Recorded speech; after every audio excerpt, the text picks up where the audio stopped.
Por que o ser humano arrisca a própria vida para chegar a lugares onde talvez nunca devesse estar? Ao longo da história, atravessamos oceanos desconhecidos, exploramos desertos inóspitos e avançamos rumo aos extremos do planeta.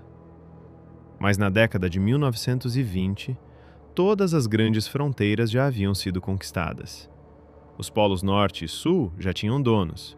Os mapas mundiais estavam quase preenchidos. Restava apenas um lugar, o chamado Terceiro Polo, o Monte Everest, a montanha mais alta da Terra. Um ambiente tão hostil e implacável que a própria ciência da época duvidava se um pulmão humano seria capaz de sobreviver em seu topo.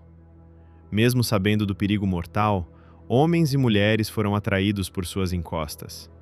Alguns alcançaram a glória décadas depois, mas outros desapareceram na névoa do tempo. Entre eles estava George Mallory, um homem cuja obsessão mudou a história do montanhismo para sempre. Mais de um século depois, uma pergunta fascinante continua sem resposta definitiva. Ele e seu parceiro morreram tentando, ou foram os primeiros seres humanos a verificar o topo do mundo? Para entender o mistério, precisamos voltar ao início. George Herbert Lee Mallory nasceu em 18 de junho de 1886 em Moberly, na Inglaterra. Filho de um reverendo anglicano, ele cresceu em uma realidade confortável. Mas, desde muito pequeno, George tinha um comportamento que assustava sua família. Ele escalava absolutamente tudo o que via pela frente. Aos 7 anos de idade, o menino foi encontrado no topo do telhado da igreja de seu pai, após escalar as paredes externas. Ele subia em árvores altas, canos de escoamento de água e muros divisórios de fazendas.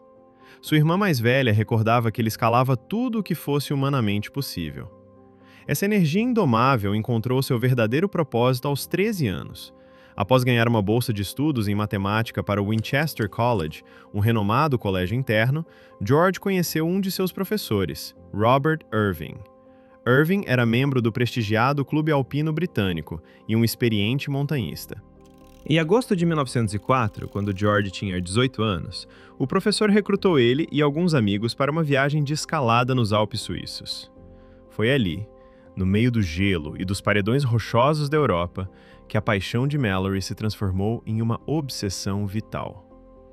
E tinha uma agilidade natural, quase felina, e uma postura diante do perigo que impressionava a todos. Como descreveu um de seus amigos mais próximos, George gostava do risco. Ele operava com uma margem de segurança extremamente pequena.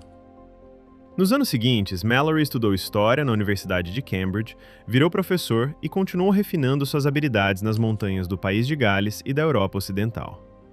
Ele se casou com o amor de sua vida, Ruth, e teve 3 filhos.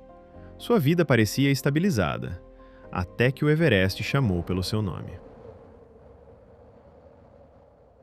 Em 1921, a geopolítica mundial abriu as portas para o Everest. O Dalai Lama permitiu que os britânicos explorassem a montanha pelo lado do Tibete. Como as fronteiras do Nepal estavam fechadas para estrangeiros na época, o lado norte era a única opção. Mallory foi um dos primeiros nomes escolhidos para a missão. Mas aqui, nós precisamos fazer um contraste brutal entre o montanhismo daquela época e as expedições que vemos hoje em dia. Hoje, os alpinistas contam com tecidos de alta tecnologia como o Gore-Tex, plumas de ganso ultra leves que retêm o calor corpóreo e botas térmicas blindadas. Eles têm internet via satélite e radares meteorológicos que avisam, com precisão de minutos, quando uma tempestade vai atingir o cume. Em 1921, nada disso existia. Os homens subiam a montanha mais perigosa do mundo vestindo casacos de tweed, roupas feitas de lã pesada, algodão e camadas de seda. Quando essas roupas molhavam com a neve, elas congelavam diretamente no corpo dos alpinistas, tornando-se pesadas e rígidas. Não havia comunicação por rádio. Para enviar uma mensagem do acampamento alto para a base, eles precisavam escrever bilhetes em papel e pagar mensageiros locais para descerem correndo as encostas de gelo. A primeira expedição de 1921 foi apenas para reconhecimento. Ninguém nunca tinha mapeado o Everest de perto. Mallory e seu grupo foram os responsáveis por descobrir a rota pelo glaciar de Rongbuk Oriental, abrindo o caminho em direção ao cume. No ano seguinte, em 1922, os britânicos voltaram para tentar o topo. E foi nessa expedição que surgiu a maior controvérsia tecnológica da época: os cilindros de oxigênio suplementar. Os equipamentos da época eram estruturas metálicas rudimentares, pesadíssimas e altamente instáveis. Nessa tentativa de 1922, Mallory e sua equipe decidiram subir sem o uso de oxigênio gasoso. Eles alcançaram a marca histórica de 8.225 metros de altitude, um recorde mundial para a época. Mas o cansaço extremo os forçou a recuar. Dias depois, uma nova tentativa, liderada por Mallory, terminou em uma tragédia brutal. Uma avalanche atingiu o grupo na encosta do Colo Norte, matando 7 carregadores Sherpas. Foi a primeira vez que o Everest cobrou seu preço em sangue. E essa tragédia assombrou Mallory profundamente. Após uma pausa de 2 anos para reorganizar as finanças e curar as feridas emocionais, a comissão do Everest aprovou a terceira expedição. Mallory já estava com 38 anos de idade. Ele sabia que aquela seria sua última chance física de vencer a montanha. Ele prometeu à sua esposa Ruth que traria a vitória e nunca mais a deixaria sozinha com os filhos. Dessa vez, Mallory percebeu que sem o oxigênio artificial, o cume seria impossível. Para acompanhá-lo no ataque final, ele não escolheu os alpinistas mais experientes. Ele escolheu Andrew Sandy Irvine. Irvine tinha apenas 22 anos e nenhuma experiência em altitudes extremas. Mas ele tinha um trunfo. Era um jovem gênio da engenharia mecânica. Irvine desmontou e redesenhou os problemáticos aparelhos de oxigênio da expedição, tornando-os mais leves, funcionais e confiáveis. Ele era o único capaz de consertar a tecnologia falha da época no meio da zona da morte. Após 2 tentativas fracassadas de outros membros da equipe, chegou o momento de Mallory e Irvine. Na manhã de 8 de junho de 1924, os dois partiram do acampamento 6 a impressionantes 8.170 metros de altitude. Eles carregavam cilindros modificados por Irvine. Atrás deles, subindo como suporte, estava o geólogo Noel Odell. Por volta das 12h50 da tarde, o céu que estava coberto se abriu por um breve momento. Odell olhou para cima e viu 2 silhuetas escuras, como pequenos pontos pretos na crista da montanha.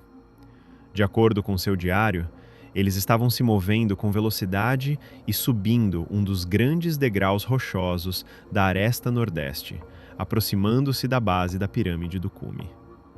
Momentos depois, uma forte tempestade de neve atingiu o topo do Everest e as nuvens engoliram os 2 alpinistas. Foi a última vez que George Mallory e Sandy Irvine foram vistos vivos. Odell esperou, procurou nos acampamentos altos, mas as barracas estavam vazias. O silêncio e o gelo da montanha sepultaram o destino da dupla. Por 75 anos, o mistério permaneceu intocado. O mundo aceitou que eles haviam desaparecido para sempre. Até que, o dia 1º de maio de 1999, trouxe uma reviravolta chocante. Uma expedição de pesquisa foi enviada à face norte do Everest com o objetivo de procurar vestígios da dupla de 1924. A mais de 8.150 metros de altitude, em uma encosta íngreme, um dos alpinistas avistou uma mancha branca que se destacava das rochas. Não era uma rocha. Eram os restos mortais de George Mallory. O corpo estava extraordinariamente preservado pelo frio congelante e pela falta de umidade da zona da morte. A pele estava branca como uma estátua de mármore. Suas roupas de lã e algodão estavam rasgadas pelo vento de décadas, mas ainda traziam as etiquetas com o seu nome costurado: J. Mallory. O exame do corpo revelou fatos incontestáveis. George sofreu uma queda violenta. Uma corda de cânhamo estava firmemente amarrada ao redor de sua cintura, e a ponta estava desfiada, mostrando que ela se rompeu com o impacto do peso. Ele provavelmente estava descendo ou subindo amarrado a Irvine, quando um deles escorregou, puxando o outro.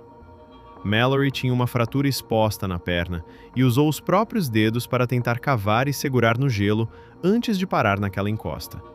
Mas os pertences encontrados no bolso de sua jaqueta abriram um mistério ainda maior.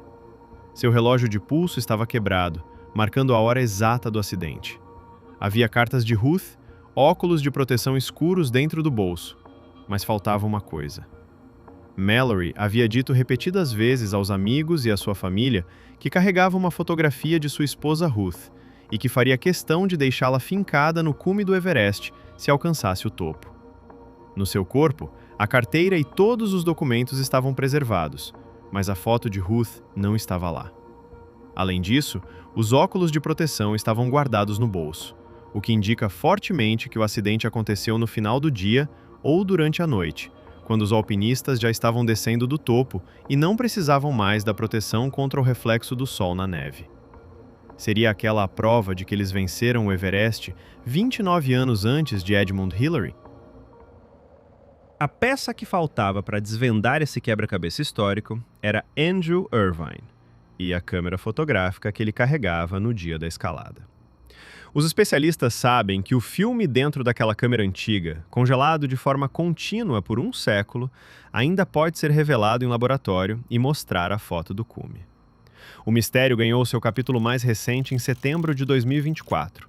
Uma equipe de documentaristas da National Geographic estava explorando a geleira de Hongbuk Central quando percebeu que o gelo antigo estava recuando de forma severa por causa das mudanças climáticas. No meio do degelo, eles encontraram uma bota de couro antiga, com taxas de ferro na sola, um padrão idêntico ao usado na expedição de 1924. Ao olharem dentro da bota, descobriram restos humanos e uma meia de lã vermelha. Costurada no tecido da meia, estava uma etiqueta com a inscrição A.C. Irvine. 100 anos após o desaparecimento, a montanha finalmente devolveu os primeiros vestígios de Sandy Irvine. A descoberta localizou-se em uma altitude bem mais baixa do que o corpo de Mallory, indicando que os restos de Irvine foram arrastados pelas avalanches ao longo das décadas. A busca pela câmera fotográfica agora se tornou o santo graal da história da exploração mundial. Mais de um século se passou desde aquela manhã fria de junho de 1924. O Everest hoje mudou, tornou-se uma rota comercial, onde centenas de turistas sobem todos os anos usando caminhos demarcados por cordas fixas, guias Sherpas dedicados e tecnologia de ponta. Mas a história de George Mallory e Sandy Irvine permanece viva, gravada nas rochas e no gelo eterno da face norte. Eles representam uma era onde o ser humano desafiava o desconhecido absoluto com nada além de coragem, roupas de lã e o desejo ardente de vencer o impossível. Quer eles tenham chegado ao topo ou não, eles foram os pioneiros que abriram as portas do céu da Terra. E o Everest continuará guardando esse segredo até que o último bloco de gelo decida falar.